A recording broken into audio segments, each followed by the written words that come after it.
बाबा विश्वनाथ की नगरी से स्वागत करते हैं हम आपका स्टडी विद टीम बनारस में। इसके पहले वाले वीडियो में दोस्तों हमने डिस्कस किया था सीडीपी के 15 क्वेश्चंस को।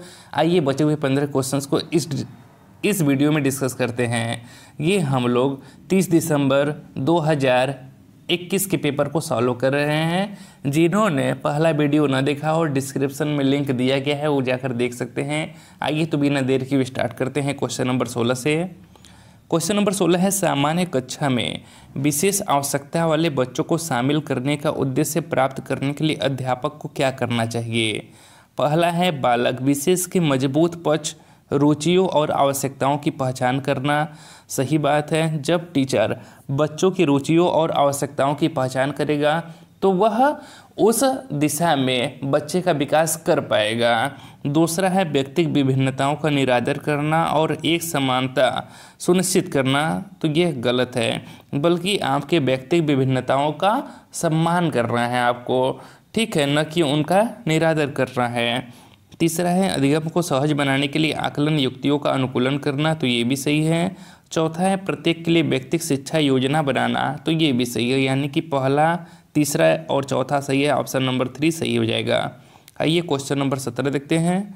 क्वेश्चन नंबर 17 है कि प्रकाश, ध्वनि, स्पर्श और अन्य सान्वेगिक जानकारी के प्रति अति संवेदनशीलता, संचारण में शाब्दिक छेड़ता और अशाब्दिक होना, नित्य क्रमों पर अन्य व्यक्तियों को अति निर्भरता और दूसरों से नज़र चुराना किन बच्चों के प्राथमिक लक्षण है। तो इसका सही जवाब है ऑप्शन नंबर 3। यह स्वलीन व स्पेक्ट्रम बच्चों की क्या है, लक्षण है। ठीक है, ये जो स्वलीन स्पेक्ट्रम विकास होता है, यह मस्तिष्क के विकास से संबंधित एक स्थिति होती है, ठीक है, जो प्रभावित करती है कि एक व्यक्ति दूसरे के साथ कैसा व्यवहार करता है। ऑटिज्म स्पेक्ट्रम विकार वाले कुछ बच्चों में सीखने में कठिनाई होती है और कुछ में सामान्य से कम बुद्धि के भी लक्षण होते हैं। आइए क्वेश्चन नंबर 18 देखते हैं। क्वेश्चन नंबर 18 है, निम्नलिखित में से कौन सी रणनीति कक्षा में सुविधा वंचित समूहों से आने वाले बच्चों को शामिल करने के लिए प्रभावशाली नहीं रहेगी। तो इसका सही जवाब है ऑप्शन नंबर डी, समूह संबद्धता के आधार पर पृथक पृथक बैठक की व्यवस्था करना। समूह संबद्धता के आधार पर पृथक पृथक बैठक की व्यवस्था करना कक्षा में सुविधा वंचित समूहों से आने वाले बच्चों को शामिल करने के लिए प्रभावशाली नहीं रहेगी। जब हम सभी बालकों को उनकी बुद्धि उपलब्धि के आधार पर कि प्रतिभाशाली बालक को अलग, सामान्य बालक को अलग तथा मंद बुद्धि बालक को अलग करेंगे, तो ऐसे बालकों के अंदर आत्महीनता की भावना का विकास हो जाएगा, जिससे अधिगम कार्य अच्छे से नहीं हो पाएगा। इसलिए हमें सभी बच्चों को एक साथ कक्षा में व्यक्तिगत आवश्यकताओं को ध्यान में रखकर अधिगम कार्य कराना चाहिए। आइए क्वेश्चन नंबर 19 देखते हैं। क्वेश्चन नंबर 19 में एक तरफ दिव्यांगता दिया है, दूसरे तरफ उसका वर्णन दिया है। तो डिस्फेजिया में क्या होता है, इसमें भाषाई विकार जो संप्रेषण कौशल और बोध की आवश्यक योग्यताओं को प्रभावित करता है, इसका मेल ये हो जाएगा। हम डिस्प्रेक्सिया की अगर बात करें तो इसमें क्या होता है, इसमें बच्चा को क्या होता है, संतुलन, सूक्ष्म गत्यात्मक नियंत्रण और गति बोधक समन्वय वाले रोजमर्रा के कामों को करने में कठिनाई होती है। अगर डिस्कैलकुलिया की बात करें तो इसमें बच्चा इसमें क्या होता है, बच्चा गणितीय गणनाओं को करने की दक्षता को प्रभावित करता है, ठीक है, गणितीय विकार से संबंधित होता है डिस्कैलकुलिया। अगर डिस्ग्राफिया की बात करें तो यह क्या होता है, यह लिखने से संबंधित होता है, यानी कि पहले का क्या हो जाएगा, यानी कि डी का दूसरा हो जाएगा। तो इसका सही जवाब कौन सा हो जाएगा, इसका सही जवाब होगा आपका ऑप्शन नंबर 4, ठीक है, ए का चौथा, बी का पहला, सी का तीसरा तथा डी का दूसरा।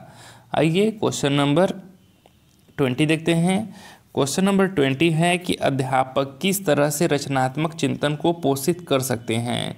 तो इसका सही जवाब है आपका ऑप्शन नंबर 3, शिक्षार्थियों को समस्याओं के समाधान के लिए भिन्न भिन्न तरीके अपनाने के अवसर देकर। अध्यापक क्या कर सकता है कि शिक्षार्थियों को समस्याओं के समाधान के लिए अलग अलग तरीके अपनाने के अवसर देकर यह रचनात्मक चिंतन को क्या कर सकते हैं, पोषित कर सकते हैं। रचनात्मक चिंतन जो होता है वह चिंतन की एक सकारात्मक प्रक्रिया होती है जिसमें व्यक्ति दिए गए तथ्यों में कुछ नए तथ्य जोड़कर एक निष्कर्ष तक पहुंचता है। ठीक है, आइए क्वेश्चन नंबर 21 देखते हैं। क्वेश्चन नंबर 21 है कि बच्चे को किस समस्या का समाधान ढूंढने में किस क्रम को अपनाना चाहिए।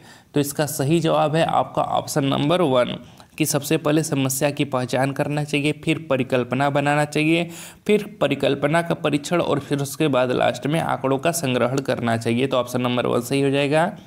आइए क्वेश्चन नंबर 22 देखते हैं।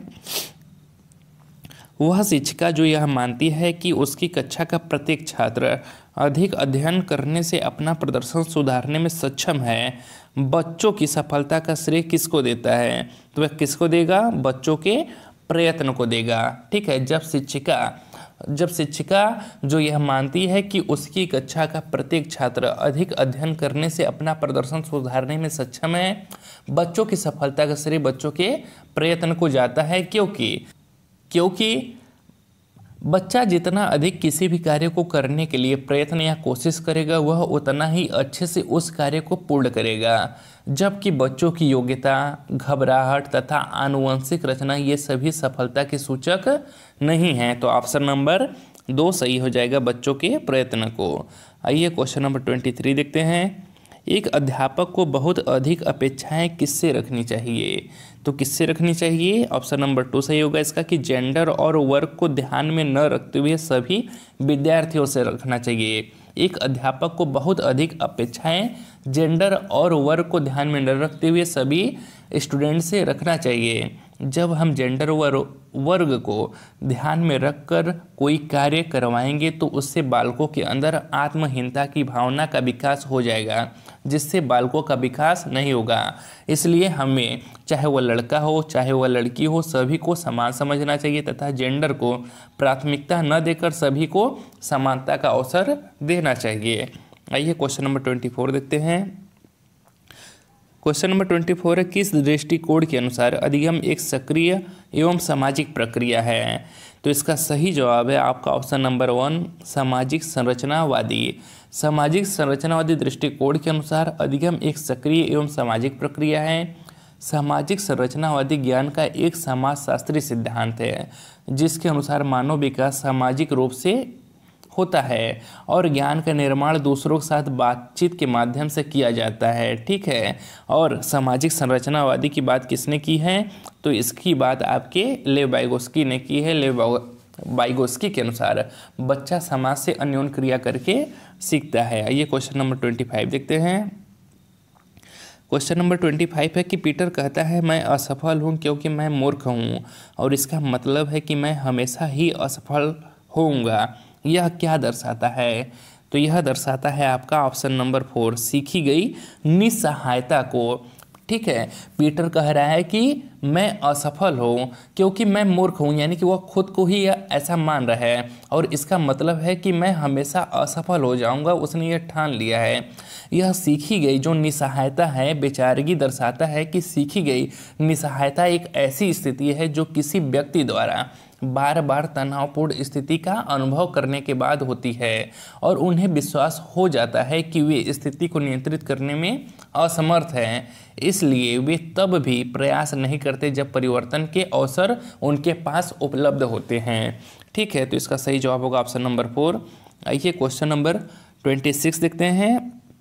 राष्ट्रीय शिक्षा नीति 2020 के अनुसार रिक्त स्थान का प्रयोग रिक्त स्थान को प्रोत्साहित करने के लिए करना चाहिए। तो किसका, तो इसका सही जवाब होगा ऑप्शन नंबर 3 की अनुभव जनित अधिगम का प्रयोग समालोचनात्मक चिंतन को प्रोत्साहित करने के लिए करना चाहिए। ठीक है, तो राष्ट्रीय शिक्षा नीति 2020 के अनुसार अनुभव जनित अधिगम का प्रयोग समालोचनात्मक चिंतन को प्रोत्साहित करने के लिए करना चाहिए। आइए क्वेश्चन नंबर 27 देखते हैं।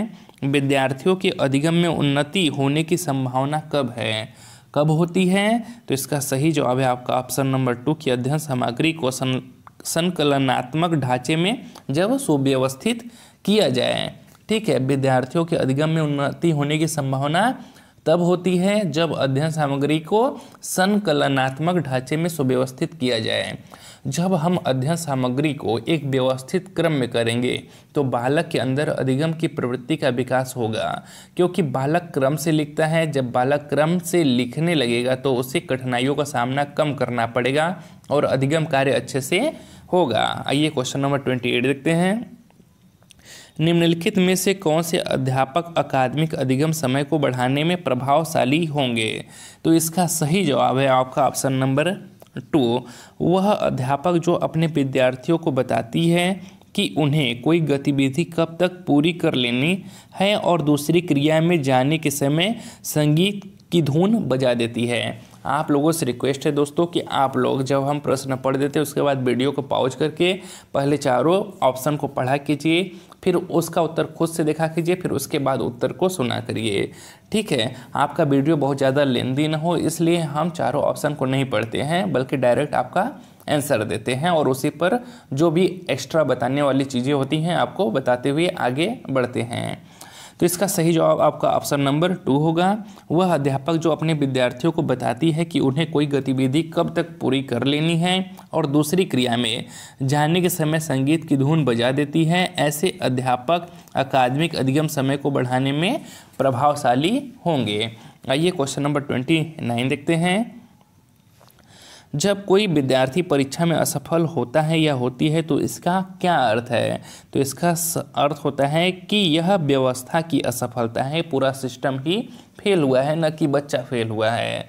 ठीक है, तो इसका यही अर्थ होता है कि यह व्यवस्था की असफलता है। आज की शिक्षा कैसी है? बाल केंद्रीय शिक्षा है, जिसमें बालकों की आवश्यकता को ध्यान में रखा जाता है। जब हम बालकों की आवश्यकताओं, रुचियों को ध्यान में रखकर कार्य करेंगे और व्यवस्था का निर्माण करेंगे तभी बच्चा सफल होगा। आइए क्वेश्चन नंबर 30 देखते हैं और इस वीडियो का लास्ट प्रश्न है।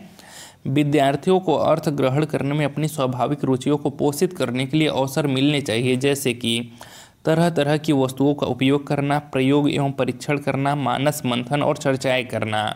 यह रीजन दिया था। ठीक है, और फिर उसके बाद कारण दिया है कि अधिगम की प्रकृति क्रियाशील और सामाजिक है। तो यहाँ पर जो हमारा रीजन दिया था ये भी सही है और जो उसका तर्क दिया है वह भी सही है, और जो तर्क है वह क्या कर रहा है? अभिकथन की सही व्याख्या कर रहा है। तो ऑप्शन नंबर 1 सही हो जाएगा कि ए और आर दोनों सही है, और आर क्या कर रहा है? ए की सही व्याख्या कर रही है। ठीक है, अगर वीडियो अच्छा लगा हो तो वीडियो को लाइक और चैनल को सब्सक्राइब करिएगा दोस्तों।